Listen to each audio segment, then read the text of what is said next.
Это у них коллективная работа. Соответственно, спасибо и учителю, и ребятам.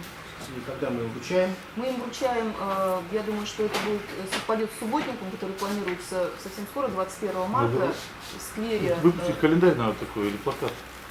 Хорошая марка была бы. Марка хорошая была бы.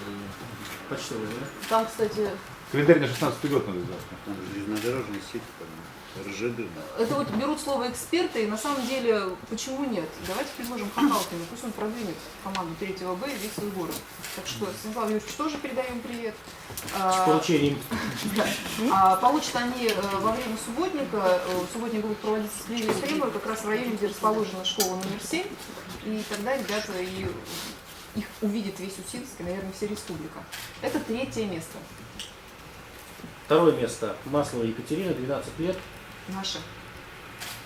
Маша у нас присутствует здесь в зале. Наша. Маша. Да. Наша. Катя. Наконец-то мы сможем похлопать. Так, и что, мы что, вручаем? Катя вместе с мамой, да?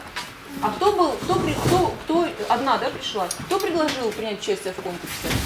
Мама как-то узнала в интернете, что проходит такой конкурс, и нужно участвовать. Долго уговаривала тебя, давай, Катя, поучаствуй. Да нет, ну как-то уговаривать не пришлось, я люблю рисовать. Так, а кто нас вручает? Фарук? У нас вручает представитель Союза художников Фарук Франков.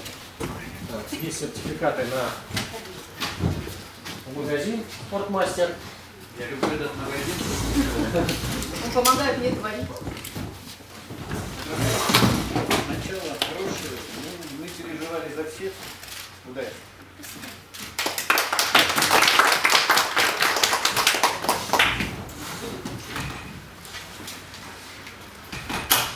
Давайте придем к победителю. Так, и Фанфары, тушь. И следующий слайд. сердце Пармы. Екатерина Мартюшева, 11 лет, Усть-Кулом. Екатерина получит свой приз, когда? Уже в ближайшее воскресенье. Совершенно логично, на фестивале «Юное дарование»